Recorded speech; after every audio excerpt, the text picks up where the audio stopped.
Adverbs, as we have said, qualifies noun, adjective, another adverb, or it can also qualify verbs. Before we go to the usage of adverb, I want to remind you that adverb does not change. You can't conjugate adverb. You can't decline adverb as we do for noun, as we do for adjective, as we do for article. The way it is, that's the way it remains. It does not change. It's unchanging. But now we come to the usage of adverb. And under the usage of adverb, we have to talk compulsorily about the types of adverb. They are in types, different types.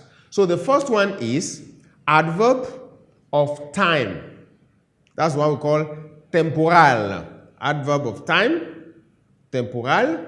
And then the second one is causal. And that is the adverb of reason. Adverb of reason. And then we have the third one is modal. And that is the adverb of manner. How does it happen? Manner. And the last one is local, which is the adverb of place. So we have the last one, which is the adverb of place. Okay? So we have temporal. The name might not be important, but it's good we know it so that it will help us as we move on. So we have temporal, adverb of time, causal, adverb of reason, modal, adverb of manner, and then I need to add an arrow here, adverb of manner, and then local, adverb of place. This is important because we're going to number them. So adverb of time comes before adverb of reason, number 2. Adverb of reason comes before adverb of manner, number 3.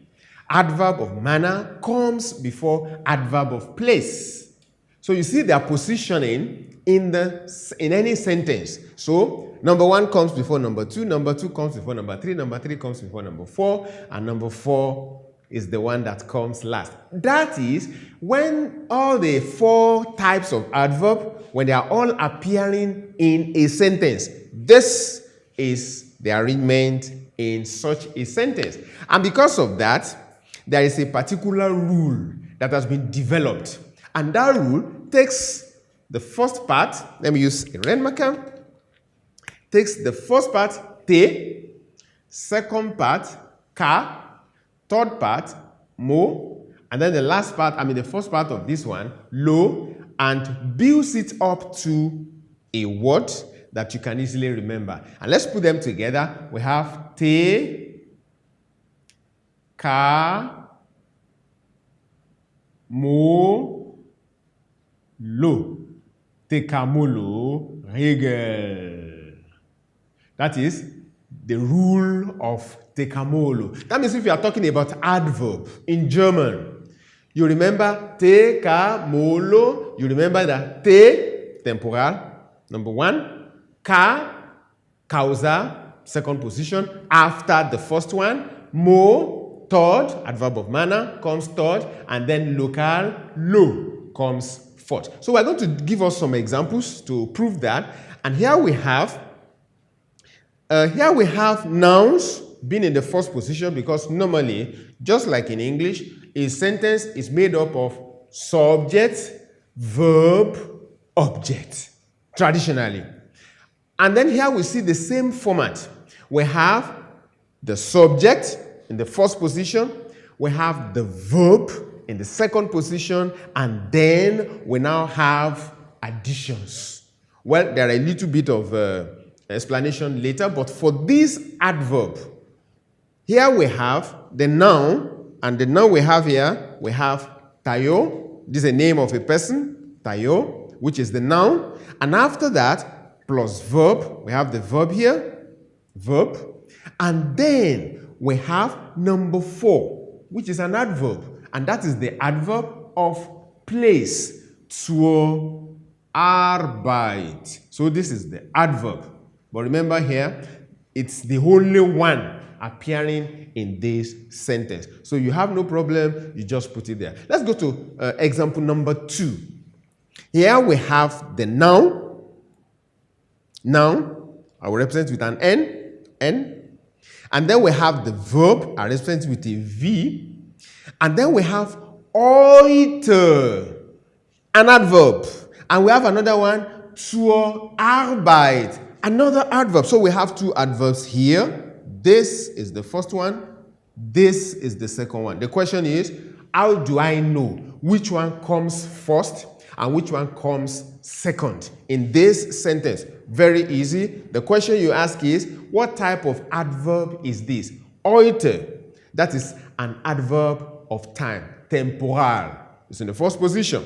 And then what kind of adverb is this? Zur Arbeit, to work. We know it's an adverb of place, local. So number 1 will come before number 4. So verb, and then number 1 comes, and then number 4 comes. And there's another thing we have been talking about, which I would like to talk about again. The verb will always occupy the second position, at least here.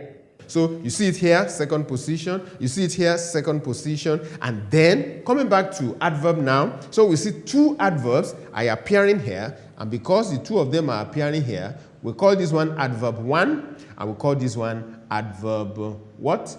Adverb 4. So you see it here. This is the analysis up there. So we have nouns, or noun plus verb plus 1 plus 4. Then we come to the next one. It's getting interesting, I think. The next one, here we have 3 different types of adverbs. The question is, if I have a sentence that has 3 different adverbs, how do I arrange it and make it correct? And make it a correct German sentence? Very easy. Let's go through that. Here we have tire. Of course, by now we know what tire is. It's a noun. And then fährt is a verb. And then heute, I believe we know this is an adverb. And then here we have mit dem Bus, with the bus. Those 3 words, they come together in a single category. And it's telling us how this person, Tayo, traveled to work. So we have Tayo fährt heute mit dem Bus. What did Tayo use to travel? Mit dem Bus. So which of this type of adverbs is it going to be? Of course, it's going to be the manner, how he traveled. So we have adverb 1. This is adverb 1. And then with the bus. Then we have adverb 3. This is bus, manner. 3, the means. And then to work, zur Arbeit. That is adverb number 4. So we have 1, 3, 4. So this is 1, 3, not 2. 1, 3, 4. So this first adverb is number 1, so it has to be in front of the remaining 2. So we see the arrangement of these adverbs in sentences. Then we have a sentence.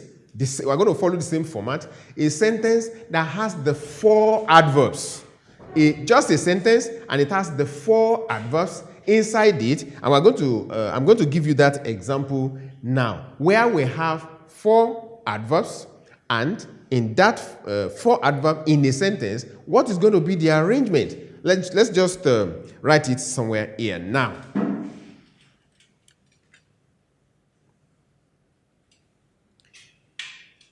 And once the formula we are using, it will help us to remember. The formula is te-ka-mo-lo. Te-ka-mo-lo. Say it loud. Te-ka-mo-lo. Okay, so we go back to our sentence. And the sentence we want to build now is noun or pronoun plus verb plus 1 plus 2 plus 3 and then plus 4. So let's see how it goes. I start. So we say, once we have been using noun all the while, let's use a pronoun now. And instead of mentioning the name of the person, instead of saying Tayo, we can say Let's use a red marker. So we can say fährt fährt. Okay? Er fährt. Er fährt heute. Er fährt heute wegen des Regens. Er fährt heute wegen des Regens mit dem Bus zur Arbeit. Er fährt heute wegen des Regens mit dem Bus zur Arbeit. And this is an interesting sentence where you have four adverbs. And when I say four adverbs, I mean the four types of adverbs. The four types that we have coming, appearing, showing themselves in this sentence. That's what makes this sentence very interesting. Let's just do a little bit of analysis. So we have here, of course, we have here pronoun. Let me write it up. So we have pronoun or down, personal pronoun. This is the verb. And after the verb, we have heute. Of course, adverb of time. That's the adverb 1. Adverb 1. And then wegen des Regens. The thing is, why is it that this person, that is the Tayo, why is it that Tayo is traveling today with bus? Usually Tayo comes trekking down. But because of the rain, wegen des Regens, because of the rain. So we have the adverb, another adverb there. So, and that's the adverb of reason. So we have to. So adverb to. And then, how did Tayo got to the place of work eventually? Mit dem Bus. With the bus. Mit dem Bus. So we have the next adverb, which is the adverb 3. And then the location where Tayo travels to, and that is zur Arbeit, to work. So we have adverb number 4. So looking at the whole thing, we see the function of adverb from the examples we have given, that adverbs modify. Adverb modify, number 1, verbs. As we have seen in the examples, we have given, it modifies adjective. Not only that, it modifies another adverb, and sometimes it modifies the whole sentence. So the examples we have given is, we should note them. Most importantly is this rule, Teka, Molo, Regel. Even in the exam, you just remember Te, Ka, Mo, Lo. Say it, let me hear you. Te, Ka, Mo, Lo, Tekamolo. So with that, you'll be able to arrange the sentences where they belong.